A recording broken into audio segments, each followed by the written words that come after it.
Nigeria and Indonesia, two countries that share common traits of a large population, diverse ethnic groups, and abundant natural resources. Yet, one is ahead of the other. A research paper has been released which undertakes a comparative analysis of the development planning experience of both countries while also comparing long-term economic performance. It was written by Dr. Temitope Oshikoya, former director of the African Development Bank, Wilson Erumebo, senior economist, Nigerian Economic Summit Group, and Michael Famaroti, who is the chief economist at Stears. We have with us Wilson Erumebo, senior economist at the Nigerian Economic Summit Group, to discuss further. Wilson, good morning to you. Thank you so much for joining us. So, why Nigeria and Indonesia? Well, one of the things we're looking at is both are very large countries. So Indonesia has a very large population of about 270 million people. Nigeria has 206 million people. Both countries are also diverse. Indonesia is very diverse. They have a very large number of ethnic groups, over 1,340 recognized ethnic groups. Nigeria will have over 370. Both countries are endowed as far as mineral resources, are concerned. So you have crude oil, natural gas, coal. Indonesia has much of that as well. Some of these mineral resources in Nigeria in particular, we haven't really explored them, as much as we should have, but they have done tremendously well in that regard. Looking at agriculture, they both have fertile soil. Indonesia is the largest producer of palm oil, the second largest producer of cocoa, rice, and so many other agricultural products. Nigeria also has a fertile soil, and agriculture will also it accounts for a significant share of the economy. And lastly, Indonesia it has the largest economy in Southeast Asia. Nigeria has the largest economy in Africa. So there are quite some similarities, between both countries, even though there are also differences. Now, your paper that you co-authored, it talks about development planning. Can you define the types of development planning that we have? So what we basically looked at is the type of planning where the government basically sets the direction of the economy, in the sense that the government defines the path that it wants the economy to go, and then the private sector and coordinates resources, within the economy. So it's not the laissez-faire type model where the government just sits back and lets prices dictate and the private sector dictates the economy. So if you look at the history of Indonesia, they've been very heavy on development planning, setting the pace and the direction in which they want their country to go, and then also following up in terms of implementation and getting stakeholders, to work together in unison to achieve this common goal. So that's the type of planning we're looking at. We looked at. Can you speak, because we had a comparative analysis of both countries, can you speak to the performance of both countries, I guess economic performance, from 1980 up until now? Yes, so it's very interesting to note that in the 80s, particularly the 70s and early 80s, Nigeria was really doing well, much larger than Indonesia, especially when you look at some of the key economic indicators. So, for instance, in terms of GDP, Nigeria had a larger GDP than Indonesia. We had about $165 billion. Indonesia had $86 billion, which is almost half, by the way, in 1981. Fast forward to 2020, the story is different. It's the reverse is the case. Indonesia has grown its GDP to $1 trillion. It's the 16th largest in the world.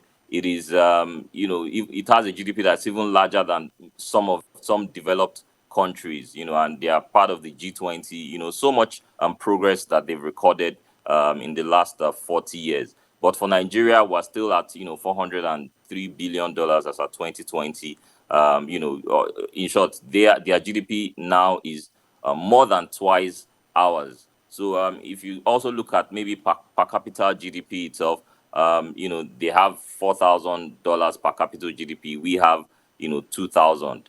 And back in the 80s, we were quite higher than them. We had 871 and they had 523. So if you then look at the structure of the economy, and one of the key things, I mean, I think this is a very key point we explored in the report, is that as the Indonesian economy grew over time, they also experienced structural transformation in the sense that labor productivity increased, labor moved from agriculture to the industrial sector. But for Nigeria, that necessarily wasn't the case. Indonesia's manufacturing share of GDP increased significantly. I mean, as at 2020, it was 20%. In Nigeria, was still at 9%. Even though it was even much higher than what we had in the 80s. So we've seen that steady decline in the contribution of the sector to GDP. If you also look at FDI, Indonesia has a recorded $29 billion worth of inflows of foreign direct investment into the country, and FDI basically looks at the productive sector, investment in factories, production, and all of that, which creates employment for the people. $29 billion is what they recorded in 2020, and we attracted only just $1 billion. You can imagine theirs is 29 times higher than ours. So if you then lastly look at poverty, which is also very important, I mean, they just have 10% of their population being poor, as poor, in 2020, that's 27 million people. But in Nigeria, we're looking at 90 million people. So these are countries, or this is a country that we did, comparatively better in the 80s, when you compare both countries. But over time, they've been able to make some significant reforms and, have basically left Nigeria behind. Wilson, thank you for that. Your paper mentions leadership, pragmatism, adaptation, flexibility. How much of those, metrics impact on developmental planning for the respective economies? Oh, those are very, very important because, especially when you look at development planning systems, I mean, you need a leader that would guide through the process. And that's fortunately what they've had, especially when you look at the years of the General Suharto. He ruled for 31 years from 1966 or thereabout to 1968 to 98 or 99 or thereabout. And that brought some level of stability into the country. So if you look at the same, I think we had the same trend in Singapore, where you had Lee Kuan Yew also ruled for a longer period. What that meant is it brings some stability in terms of policies, in terms of plans, and in terms of government procedures. But also, even after these leaders left, they also, the countries returned to democratic setting where you have changes in government. But that did not and has not, deterred them from sticking to the basic principles of being able to plan for the future. And one of the key things is that they were able to institutionalize government policies in the sense that policies are not just made out of the air. I mean, there's some sort of coordination. And we've seen several cases where even the president, meets with investors, attends road shows, pitches the country to potential investors to bring in money into the country. The president, has quarterly and in short regular meetings to ensure monitoring and implementation. People are held accountable for their actions. So that in itself is one key factor that I think led them to where they are today. And still on Indonesia, your paper mentioned that, I didn't know this, that Indonesia has a specific law on development planning. All right. Yes. Okay, let's go right ahead. Yes, they have a specific law on development planning. It's called the National Planning Law on National Planning and Development Planning Systems, which basically means that the country has to plan.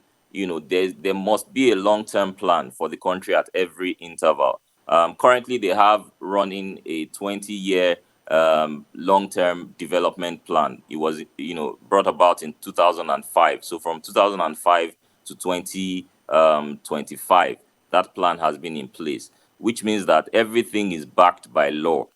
You can't just come in, win an election, and say you want to change the long-term trajectory or the long-term plan of the country. It's not possible, as a president. The other thing and very important thing that they've done, of course, being able to take advantage of this and being able to adapt to democracy, is that once a president comes into office, now they've done it such that you have a long-term plan for 20 years, and then you have medium-term plans for 5 years. So you have 4 medium-term plans within the 20-year period. And those medium-term plans are synchronized with presidential elections. So once a president comes into office, the first thing you must do, and there's a regulation that backs this, that the first thing you must do, not later than 3 months of coming into office, is to develop a medium-term plan that is very much aligned with this long-term plan. So you can't just come in and start changing, and you Great have to stuff. follow through, and you convert your political promises and into Great, national priorities. So great that's stuff. very important thing that they have running. Yeah. Senior economist at the Nigerian Economic Summit Group, Wilson Erumebo, thank you so much for taking us through that paper. It's the Global Business Report. Do stay tuned. We'll be right back.